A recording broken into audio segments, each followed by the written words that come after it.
Hello and welcome to my channel. I'm Mr. Tie-Dye and today we're going to do an Ankh tee. I've had several requests for it, so I decided it was time to break this one out. Now in the past I've always stitched this one, but people keep wanting folded designs, which, well, that makes sense. This is tie-dye. So we are going to fold an Ankh today. So I made myself a stencil out of the plastic cutting boards. I can put a link to that video down in the description box so you know how to make it. I just used a free clip art thing and traced this out, and then I was able to cut it right out because I can... Anyway, so we're starting on a tee that's been soaked in soda ash. It's been spun out so it's just damp, and then I turned it inside out because I like to work on the inside of tees almost always. So I'm going to trace out this Ankh right on the t-shirt here, and then we'll get going and see if we can fold this. So this one is going to be done similar to the cross tee, but we're going to have one extra fold here, and I'm going to start with that one. So I'm going to do an accordion fold on this center spot here of the Ankh. Let's zoom in just a little bit. So we're going to fold this up. I'm going to do just little tiny accordion folds. This here is a small area, so I don't need to have large ones. So just do a whole bunch of little tiny ones, maybe a 1/4 inch tall.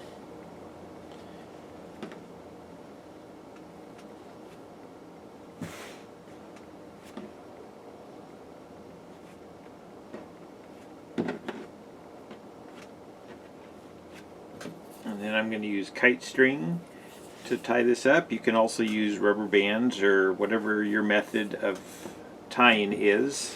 I just prefer kite string. I allow the versatility it gives me and adjusting the tightness in various places. So, and I do have a video on how I use the kite string, so I'll put that down in the description box also. So there is the center part of the Ankh, and now the rest of this is going to be folded similar to the cross. So if you've seen that video, this one here is going to be fairly similar. We're going to have some tight corners to go around here. So I'm going to do the same thing, just a little bit taller of a fold than I did for the center part here. Mostly because there's going to be a bigger area and you don't want it to collapse on it, fold up or collapse on itself, or buckle, I guess that's the word. So we're just going to go along and put these same little accordion folds in. You just got to kind of flatten things out a little bit so that you can get around this area where you have this other fold in there.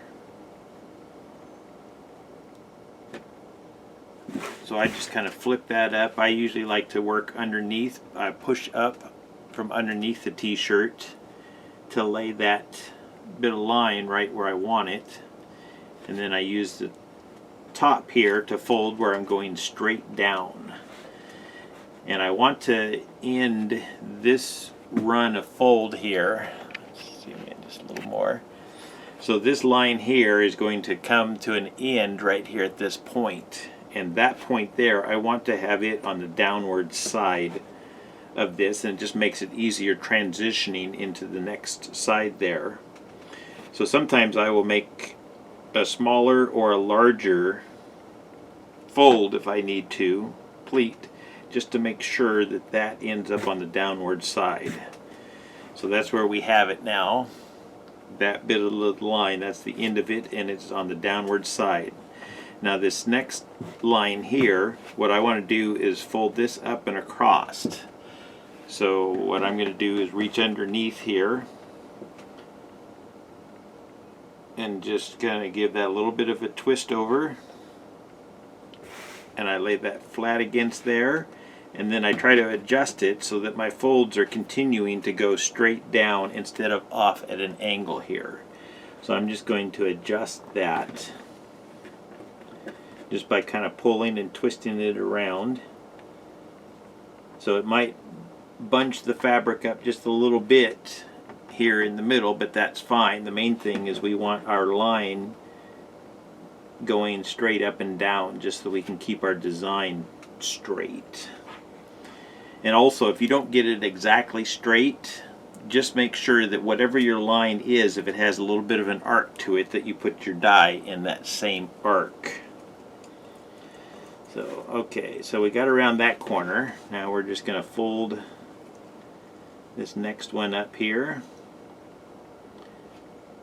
and do the same thing. This corner here is not quite as tight, but I still like to have the end of the run on the downward side so I can flip the next side up and lay it right where I want it.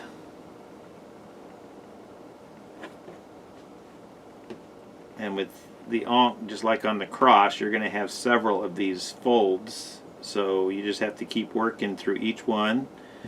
Luckily, when you're working on a damp tee, things tend to stay in place more. So if I needed to take a break, I could kind of walk away from this and it would stay in place there.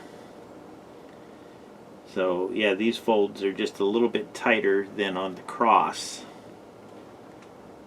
So you just got to keep working things. And the other way that this can be done is doing it by stitching.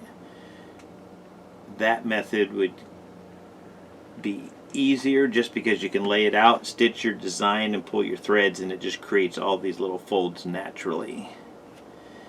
But if you want to fold it and tie it, then you just got to stick with it here. And each time you get around one of those corners, then it's just a matter of getting started on the next run. And I can see that my line isn't going to be perfectly straight. And like I say, that's okay. The main thing is that you die along the line, not straight where your folds are.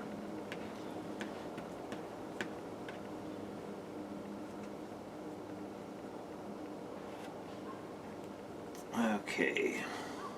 I'm going to have to readjust some of this here. So I'm going to have to unfold this and start over at that fold there.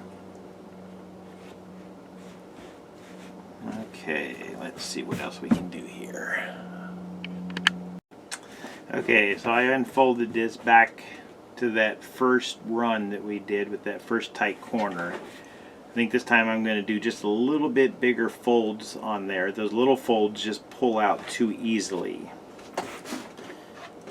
So, and the other thing, maybe making the symbol a little bit bigger so this part here, the part that sticks out, is a little bit wider, because part of it is just trying to get around these two corners that are so close together to each other. So making this symbol just a little bit bigger, I think, will help with that. But we're going to stick with this one since we already got it going here.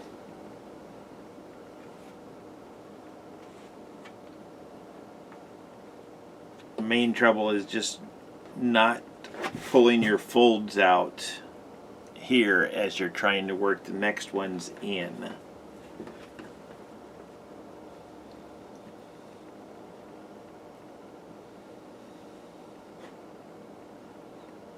And I think the bigger folds are going to do that. So going across there, I think it is just 3 folds.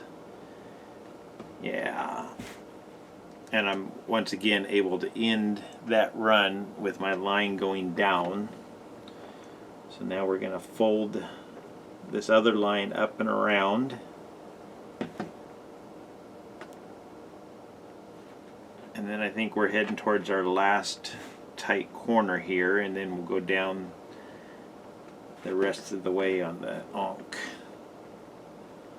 Yeah, I can see as I pull this part up to get the next part in. Let's see if I can keep that in screen. That's the part as I keep pulling my folds out right here, just because everything is so tight here. So I think I'm going to need to push that in just a little bit, just to keep it lined up. So this one here is going to be just a little bit of a challenge. If if you're making it small. So I recommend just doing this larger. I think this here is about a foot tall, but the problem is how narrow this part is to get up around this corner and then around these two and back up to here. So those three corners are just so tight there. So anyways, if you can make your symbol just a little bit thicker in these areas, I think that will help get your ankh done just right.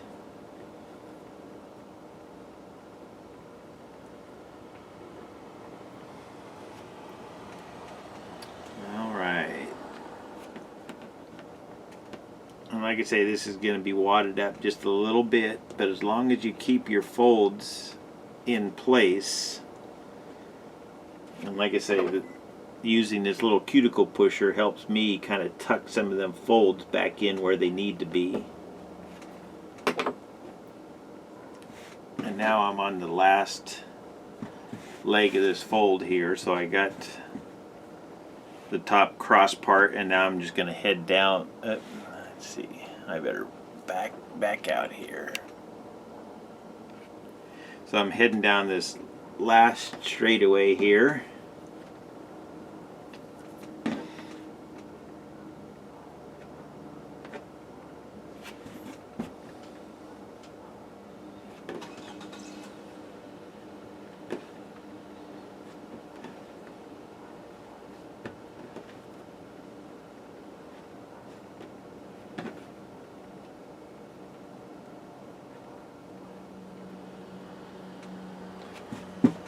And then one more corner. So this fold here, once again, I ended it on the last fold going down so that I can fold this other one up and across. Line it up and then lay it down the same direction.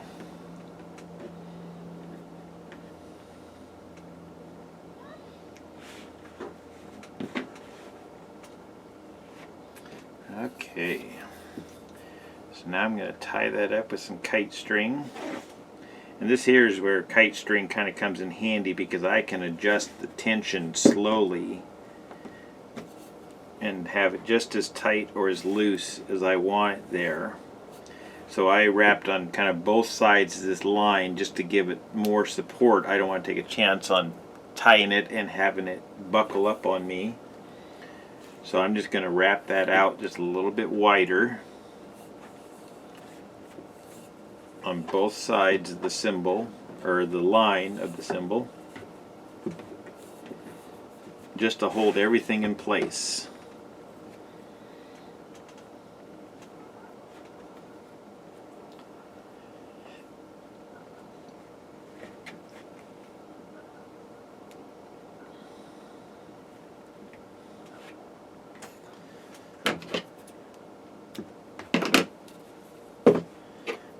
Okay, so now the next thing is drawing my lines in here. So I got this here going across. This is the loop that went up. So I want to make sure that I draw that same line on the other side here. That one was pretty straight across, so I can just draw that straight in. Now on this other one here, I'm going to redraw the line just so I can see it better. But I did go just a little bit crooked, so I do try to follow that same crookedness on the other side.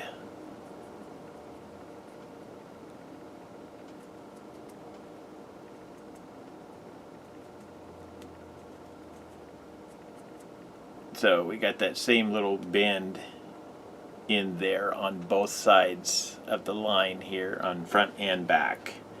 So now in between these lines, let's see if we can tuck that last fold in.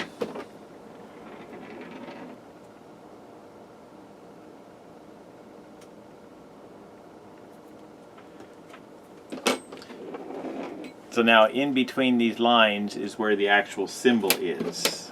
All of this, if I can find that, all of this symbol here is in between these two lines here, and this open space right here is this bit here on the end there. So just make sure that whatever color you want your ankh is going to be in there, and then I'm going to dye this and then right next to it the same color, just so that the ankh kind of stands out from there. So now the rest of the tank here,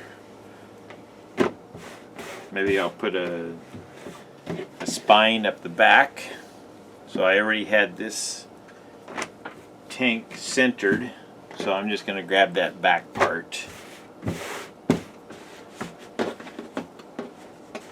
And I'll put the centering tee in and the spine. I'm just going to do a quick accordion fold up the back side here for my spine.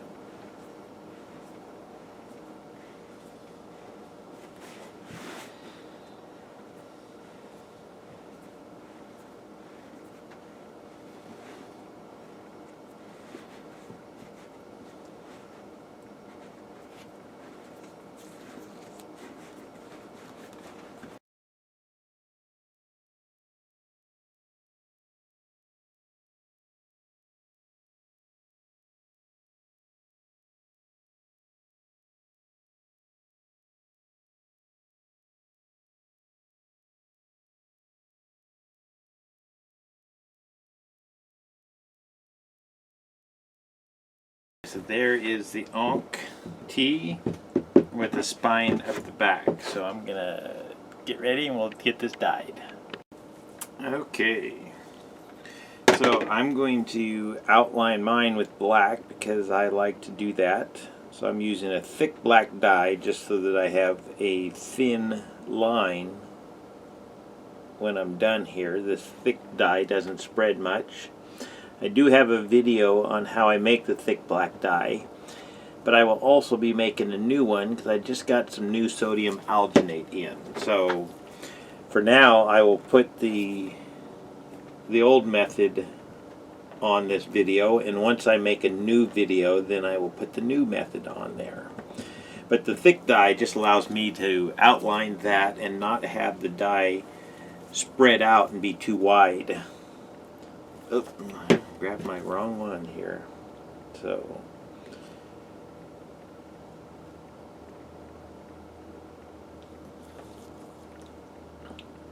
and like I say, I made the line just a little bit curved, and that's because that's how the fold came out. So however you draw your line on and you fold it, you want to mostly try to get that as straight as possible, but any curves that you have, you want to follow that with the dyeing because that's going to be the true shape. Now I'm going to dye the ankh in bronze. So the bronze dye, the black dye is thick and the bronze is just regular thin dye. So I'm still going to use the cuticle pusher just to get that dye moved in there just a little bit more. I usually leave a little bit of a white space, and I forgot to do that this time. So using the cuticle pusher pushes that dye in before it spreads too much. So usually what I like to do is leave a little bit of a white gap right by the black line and let the dye spread on its own.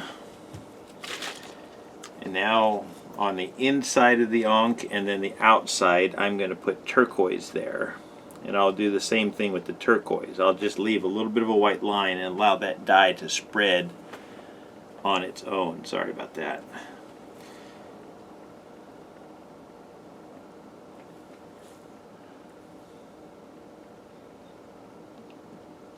But the dye always wants to spread into areas that are drier. So if you want to keep an area white, what I do is use some of the thick water. But otherwise, if I'm dyeing something like this, I like to leave just a white space there and let the dye spread on its own while I'm in the process of dyeing the rest of the tee. And then I can come back to that and touch it up where needed. But for now, we'll just leave that white space there and allow that turquoise to spread.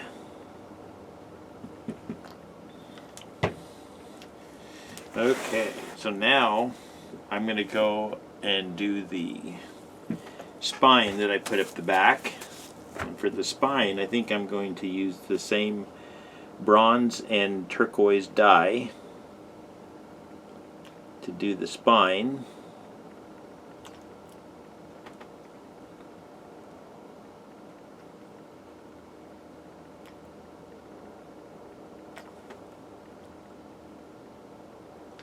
And this is something, if you want, you can draw lines on with the washable marker, or you can just kind of go for it. And that's what I obviously decided to do this time, was just kind of go for it and draw my lines with the dye.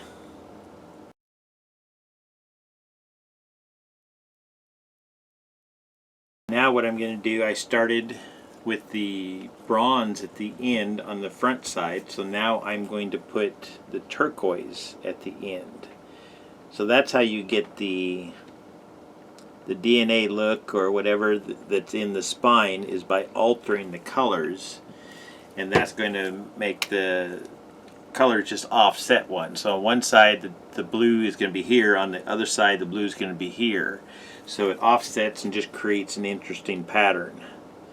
So on this side I'm just putting the turquoise dye in the spaces where the bronze dye were on the opposite side. And if you have several colors that you're working with, what I'll do is I'll line the colors up. Let's back out. So if I'm working with several colors on the DNA, I'll line them up like this here, and I'll put them on in order. And then when I'm ready to start on the next side, I'll shift one of the colors, and then I'll start with this one and go. Or you can shift the other direction. Just a matter of moving one of the bottles to the end and then starting in the same place. So this here is first, second, third, fourth on your lines here. And when you switch to the second side, then this is first, second, third, fourth. So you just go in the same order. So I hope that made sense. In the spine video, I think I showed that pretty good.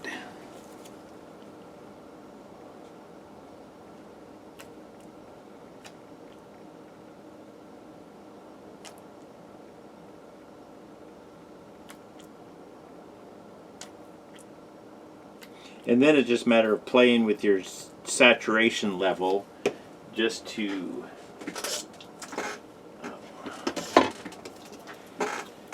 well, I'm just about out of the bronze here, so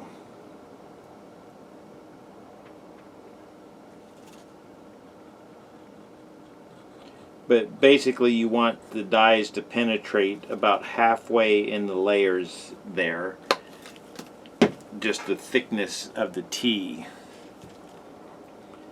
and that just gives a really nice pattern. So it just takes some practice on that part, getting the dyes to penetrate just as deeply as you want them, and that just creates then the even pattern. Okay, so now coming back over here, I can see that the turquoise has spread almost all the way up to my line here, so I'm just going to touch that up just a little bit with the dye. And then here there's a little bit more space, so I'm going to put that on, and then I'm going to use my cuticle pusher to press that dye in some so that it goes down instead of wanting to spread sideways.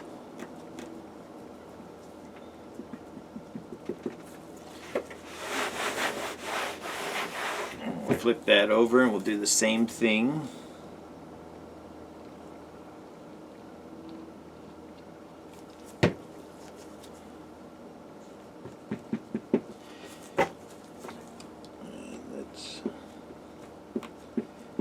There's a little bit of white left here, but I think if I push the dye around inside the tea, I can spread that out a little bit to cover that white space.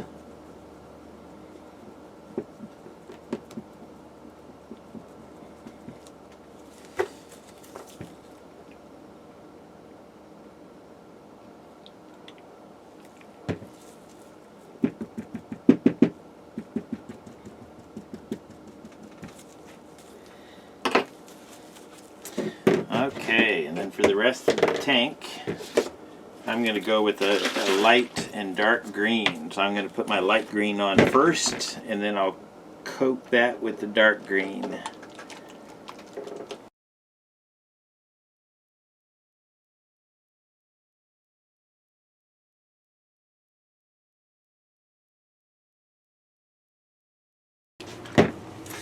Okay, and there is the Ankh.